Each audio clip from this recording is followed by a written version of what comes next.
Hello friends, welcome back to my channel PK kitchen house. কেমন আছো তোমরা সবাই? আশা করছি তোমরা খুবই ভালো আছো, আমিও ভালো আছি। আমি কুহেলি তোমাদের জন্য নিয়ে চলে এসেছি আজকে একটা নতুন রেসিপি। চলো রেসিপিটা দেখে নাও। এখানে ময়দা নিয়েছি, এবার এর ওপরে দিয়ে দেব 2 চামচ ঘি। ঘিটাকে ময়দার সাথে খুব ভালোভাবে মিশিয়ে নেব।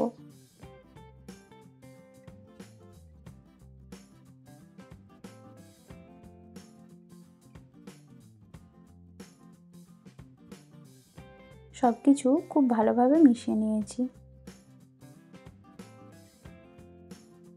অল্প অল্প করে জল দিয়ে একটা ডো তৈরি করে নেব।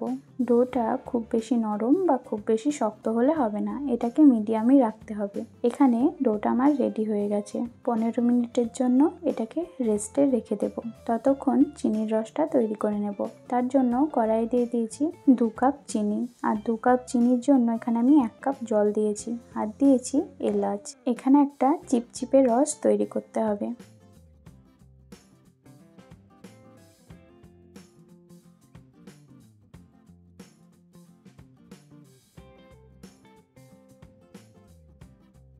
চিনির রসটা এখানে রেডি হয়ে গেছে। এটাকে একটা পাত্রে নামিয়ে নেব। ময়দা থেকে অল্প করে লেচি কেটে নিয়েছি। এবার এটাকে একটু লম্বা করে নেব, দিয়ে মাছ থেকে কেটে নেব। এটা 2 ভাগ করে নিয়েছি। একটা ভাগ একটু হাত দিয়ে চেপে ফেলিয়ে নেব, তার উপরে আর একটা ভাগ দিয়ে দেব, দিয়ে আবারও সেম প্রসেসই করব।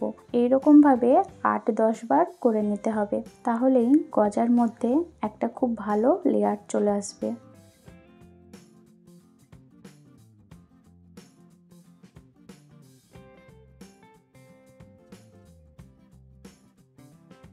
এটাকে আমি এরকমভাবে বেলে নিয়েছি। এবার এটাকে পিচ করে কেটে নেব।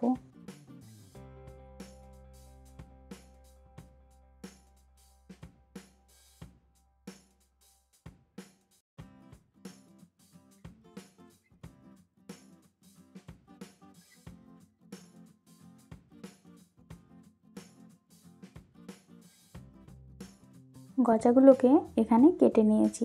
এবার কড়াইয়ে পরিমাণ মতন তেল বসিয়ে দেব এগুলোকে ভাজার জন্য। তেলটা খুব বেশি গরম হলে হবে না, একটা আঙুল চুবিয়ে রাখতে পারবেন এতটুকুই তেলটা গরম করতে হবে। তেলটা গরম হয়ে এসছে, এবার একটা একটা করে গজা এখানে দিয়ে দেব। এগুলো ভাজা হতে থাক। ততক্ষণ বলে রাখি, আপনি যদি ইউটিউব থেকে আমার চ্যানেলটি দেখে থাকেন তাহলে প্লিজ চ্যানেলটিকে সাবস্ক্রাইব করে দেবেন, আর পাশে থাকা বেল আইকনটি অবশ্যই ক্লিক করে দেবেন আমার পরবর্তী ভিডিও নোটিফিকেশন সবার আগে পাওয়ার জন্য। আর ফেসবুক থেকে দেখে থাকলে পেজটিকে অবশ্যই ফলো করে দেবেন।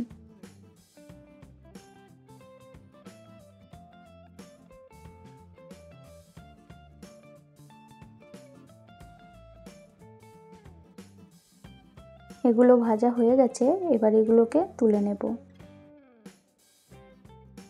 এখানে রসটা আমি আলাদা পাত্রে নিয়ে নিয়েছি। এবার এর মধ্যে গজাগুলোকে দিয়ে দেব। রসে দেওয়ার পরে এটাকে 2-3 মিনিট এরকমভাবেই রাখতে হবে, যাতে ভেতর পর্যন্ত রসটা খুব ভালোভাবে যায়।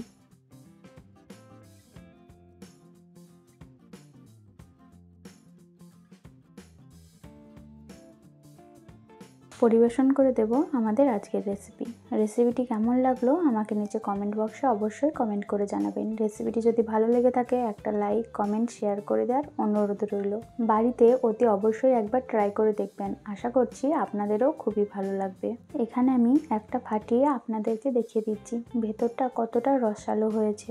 ধন্যবাদ শেষ পর্যন্ত আমার সাথে থাকার জন্য। ফিরে আসছি আর একটা নতুন রেসিপির সাথে। ততক্ষণ সুস্থ থাকবেন, ভালো থাকবেন, নিজের খেয়াল রাখবেন। এখন আসি, টাটা।